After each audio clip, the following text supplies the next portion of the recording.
last 10 years, you have seen in front of your own eyes Qatar being developing the world class stadiums because of the football, And Correct. very nicely, I saw the opening, and it was one of the world class events they were able to conduct very nice and systematic way.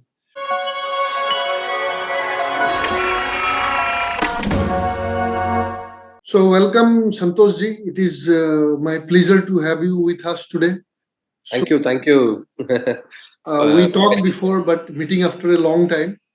True. Can you share your story a little bit? What you are doing in Qatar, how you have been there, and a little putting in the business perspective. Well, I've been in Qatar for the last 27 years now. I came to Qatar in '95, and now for the first few years, means almost 11 years, I was working with a company called Qatar Steel.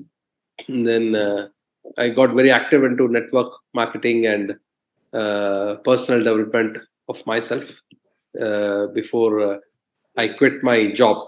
That is, I started in 2002. I felt that being what I am, what I was then, I could not grow more than that. So I first needed to change myself, like something we say, the mindset, to change my mindset, the way I look at things.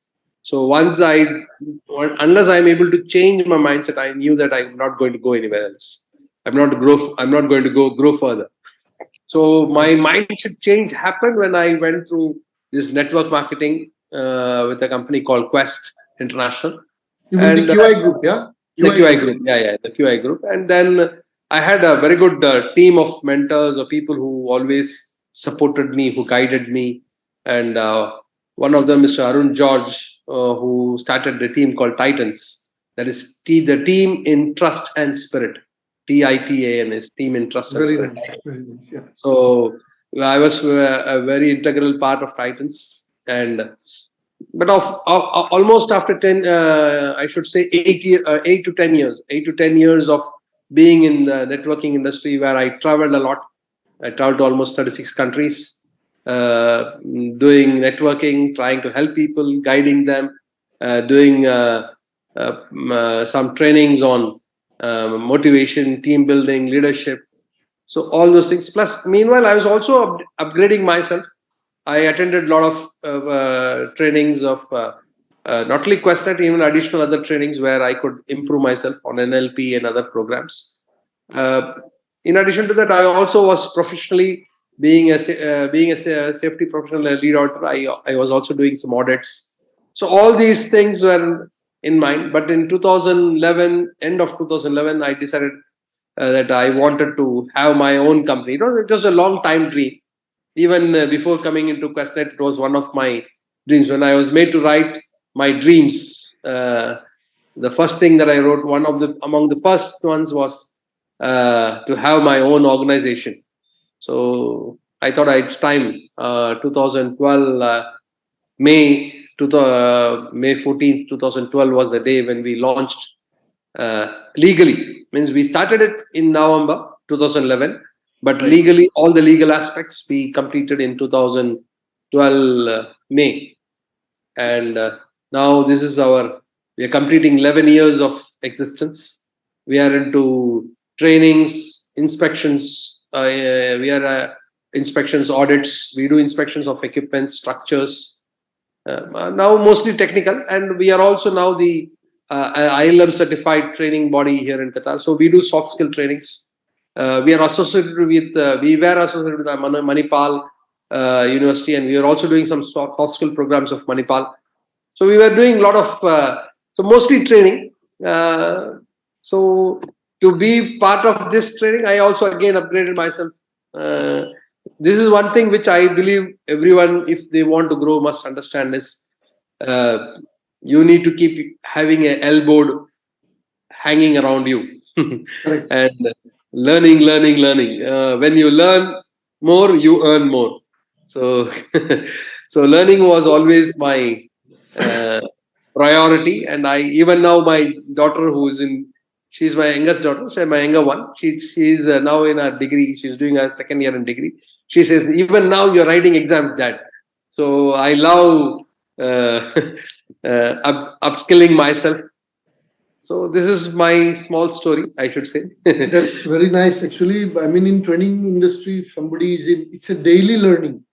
It's a daily learning. Exactly. Actually, the best part, Pankaj, is when when I am training. Actually, it's me who is learning more than the delegates. Exactly, exactly, exactly. The I more am you actually teach, I am able to decipher a new substance. I am able to decipher something, a new relevance to the topic that I am talking. Something new, which something new comes every day. Maybe I am talking the same thing, but a new meaning or a new purpose of that training actually comes up. So correct. this is something which has been very enterprising, and by God's grace and a lot of support, we have almost around 40 employees now in our organization. Correct. uh, so we are slowly growing among the top three training bodies in Qatar now.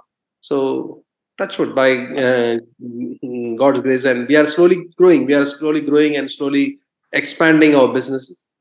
Uh, You that's are also about. providing training to the construction industry in relation to EHS, engineering, health, and Yeah, safety. our main focus is basically we are into B2B program. We are not into B2C. We are not Okay. selling it to individuals. Basically, our training program is on safety, mostly safety, or even the soft skills, basically on HR, on accounting, on leadership. All these are for the business houses or the construction industry, construction companies.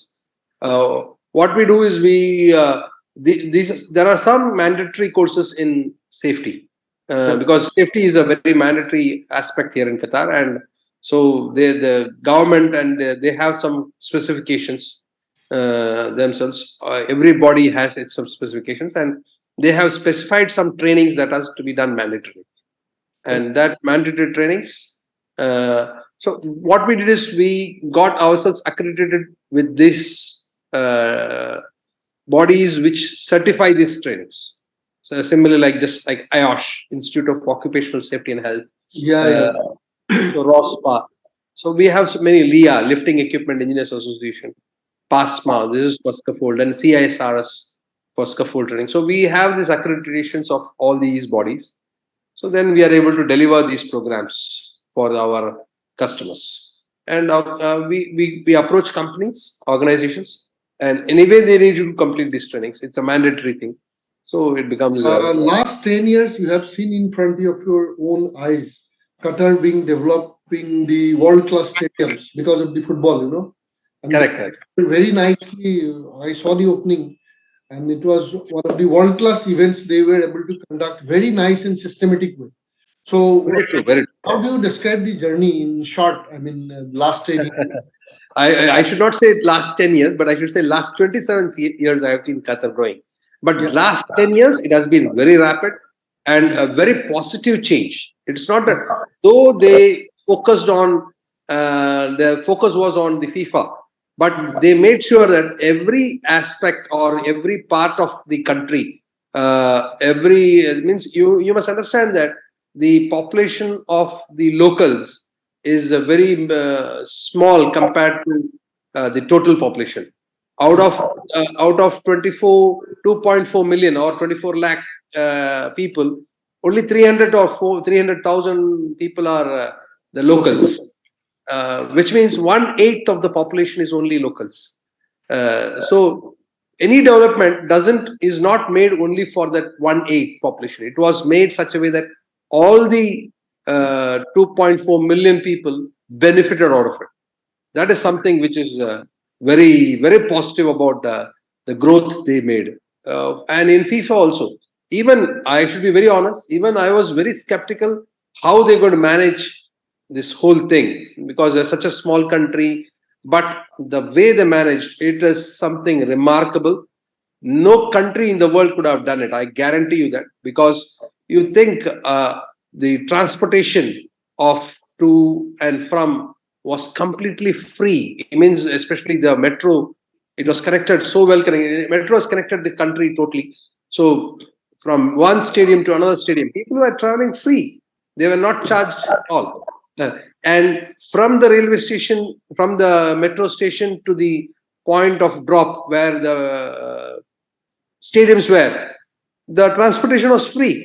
You had buses flying, you had minivans flying, and it was no country, I don't think. And just think, a person could, if he wanted, could watch 7 matches in a day.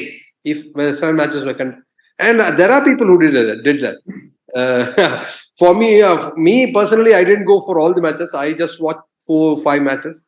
But my son, he went for 3 matches in one day. He saw 3 matches in one day, from one stadium to another stadium, hopping between stadiums. So that is something remarkable, and that growth, again, as I said earlier, that it was a growth for all, Yeah.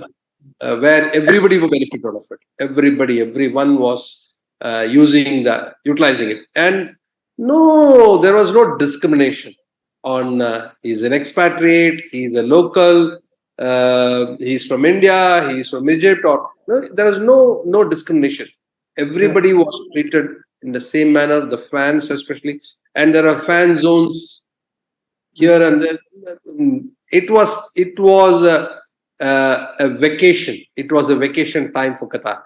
For 1 month completely. 1 month of fun and frolic. Yeah. So it was I something else. recollect that time I was in Dubai. Even people from Dubai were shifted by aeroplanes in the morning for seeing the show, and evening they come back. Exactly. And one more thing is the road connectivity. Yeah. Yeah, what I was very worried about when the before FIFA was, all the roads are going to be blocked. It is going to be traffic jam. Yeah, I'm going to be stuck in traffic. Better go home. Give everybody leave, and let's stop our means close our training center for a month. But never, not even once, we even near the stadiums, there was no traffic block. No, it was so well Yeah. maneuvered, and it was so well conducted. It was really appreciable, and um, the Qatar government has taken so much of efforts. Efforts. Yeah, so much of efforts. They made sure that everybody enjoyed. Yeah. Everyone, from a small child, a 2-year-old child, to a 90-year-old man uh, could actually enjoy this. My mom, she's 82. Okay, she's here in Qatar. Right. Even she took her to the fan festivals. They were very happy. They were very happy. Watching the fireworks and so many things. It was very nice. So coming back to the construction completion on time, you must have witnessed it. It has been on time with world class quality the deliverables. The world class quality deliverables, yes, I should say yes. But on time, I'm not a very construction professional to actually Comment upon. talk on it. But I felt that there were some delays due to me. I do not know the reasons behind the delays. I do not know why it pulled on. Means what should have been handed over in say February or March, went on until June, July before. So there were some delays. Of course, there were delays. And one, personally, I don't know about it much about it, because it is about construction. For me, if you ask me about training, yes, I can talk about training. But for me, I felt maybe the massive uh, growth, or the massive construction that was happening, Mm. uh, that actually must have taken some uh, toll on the timing. Otherwise, I think they were, and all the companies that actually worked, they really worked as if it was their own project. It was their own something. They're doing it for their home. So I felt that they all had that feeling of ownership of doing so. And companies like our Indian companies like L&T and all were awarded very big projects, and Indian community as a whole had a huge participation as Okay. volunteers, as participants. So I am sure we did a great job as Indians. Also, we are proud that as Indians we could also do a great job. But again, all the people cooperated. It was a beautiful coming together of all sects of people, all type of people. Correct. So thank you very much for your time, Santoshji. Looking forward to meeting you very soon. Oh, most welcome. You're most welcome, Pankajji. And it was really nice talking to you. And again, every time we talk, we come up with something new and something to discuss. Exactly. We also hope that you would be in one day Qatar, training our people, training some people here, giving them tips on how to, to stick on to the timing that they have to do and what project they have to avoid project delays. Being a construction expert yourself, so I'm sure it would benefit our people here in Qatar too. Yeah. Welcome to Qatar shows very soon. Thank you. Thank you. Signing off for now.